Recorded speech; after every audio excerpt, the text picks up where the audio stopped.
রিপন একদিন গভীর জঙ্গলে রাস্তা দিয়ে আপন মনে হেঁটে বাড়ি ফিরছিল। চারপাশটা ছিল খুব নীরব। সে জানতো না যে একটু পরেই তার সামনে এক বড় বিপদ আসছে। ওই জঙ্গলে বাস করত এক বিশাল এবং ভয়ঙ্কর বাঘ। বাঘটি অনেকক্ষণ ধরে শিকার না পেয়ে ক্ষুধার জ্বালায় বনের এদিক ওদিক ঘোরাঘুরি করছিল।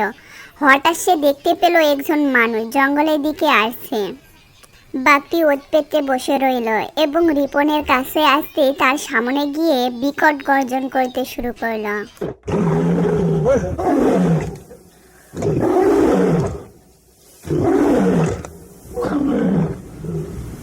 হা হা হা, অনেকদিন মানুষের মাংস খাই না। আজ তোকে পেয়ে খুব ভালো লাগলো। আজ তোর তাজা মাংস দিয়েই আমি পেট ভরাবো। বিশাল বাঘ দেখেও রিপন ঘাবড়ে গেল না। সে বুঝতে পারল শক্তি দিয়ে বাঘকে হারানো যাবে না, বুদ্ধি খাটাতে হবে। সে অত্যন্ত শান্ত গলায় বাঘের সাথে কথা বলতে শুরু করল। মহারাজ, আপনি আমাকে খেতে চান, অবশ্যই খেতে পারেন। আমি আপনার খাবার হতে পেরে ধন্য। তবে একটা কথা। কি কথা আবার? জলদি বল। এখন যদি আপনি আমাকে খান তবে আপনি অনেক বড় বিপদে পড়বেন। হা হা হা, কি বিপদ? আমি বনের রাজা বাঘ, আমার আবার কিসের বিপদ? রিপন কাসুমাসু মুখ করে বাঘটিকে তার মিথ্যের গল্পের জালে আটকাল। মহারাজ, ওই সামনেই একটি গভীর কুয়া আছে। সেই কুয়াতে আরেকটি বাঘ লুকিয়ে আছে। সে নিজেকে এই বনের রাজা দাবি করে। আপনি যদি তাকে হারাতে পারেন তবে আপনি আমাকে শান্তিতে খেতে পারবেন। তা না হলে সে আপনার খাবার ছিনিয়ে নেবে। এত বড় সাহস আমার বনে আরেকজন রাজা! চলো দেখি কোথায় সেই বাঘ।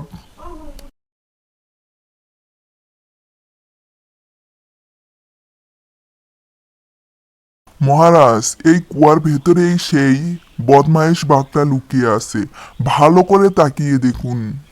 বাঘটি কুয়ার পানিতে উকি দিল এবং পানির প্রতিফলনে নিজের ছবি দেখতে পেল। সে ভাবল এটাই বুঝি সেই অন্য বাঘ। সে রাগে কুয়ার ভেতরেই এক বিকট গর্জন দিল। পানির ভেতর থেকে প্রতিধ্বনি হয়ে সেই শব্দ ফিরে এলো। বাঘটি ভাবল ওদিকেও বাঘটি বুঝি তাকে শাসাচ্ছে। রাগ সামলাতে না পেরে সে কুয়ার ভেতর ঝাঁপ দিল। দাঁড়া, আজ তোকে মেরেই ফেলবো। কিন্তু কুয়ায় ঝাঁপ দেওয়ার সাথে সাথেই বাঘটি গভীর পানিতে ডুবে গেল এবং আর উঠতে পারল না। বাঘটিকে কুয়ার পানিতে পড়তে দেখে রিপন স্বস্তির নিঃশ্বাস ফেলল। আলহামদুলিল্লাহ, আজকের মতো অন্তত বুদ্ধি খাটিয়ে জীবনটা বেঁচে গেল। এই বলে রিপন আর এক মুহূর্ত দেরি না করে তাড়াতাড়ি বনের রাস্তা দিয়ে নিজের বাড়িতে হাঁটা দিল। বন্ধুরা, লাইক করো, কমেন্ট করো এবং সাবস্ক্রাইব করো।